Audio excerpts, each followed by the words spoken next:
Hello అండి, జై శ్రీకృష్ణ. ఈరోజు బెండకాయ టమాటో చేస్తున్నాను. ముందుగా వెడల్పాటి గిన్నె పెట్టుకొని మందపాటి గిన్నె, అందులో నూనె వేసి ఆవాలు, జీలకర్ర, పచ్చిమిర్చి వేగాక, ఉల్లిపాయ వేసి వేగాక, కరివేపాకు వేసి అది కూడా వేగాక, కచ్చపచ్చగా దంచుకున్న 5-6 వెల్లుల్లి వేసి అది కూడా వేగాక, పసుపు వేసుకొని తర్వాత బెండకాయ ముక్కల్ని వేసుకోవాలి. బెండకాయ ముక్కల్ని వేసుకొని కొంచెంసేపు వేపాలండి.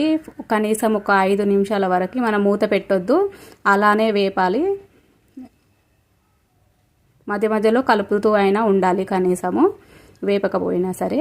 ఇందులో ఉన్న జిగురు వెళ్ళిపోతుంది. ఇప్పుడు మనము ఈ కూరకి ఎంత ఉప్పు కావాలి అంత ఉప్పు మొత్తం వేసుకొని తర్వాత మూత పెట్టుకోవాలి.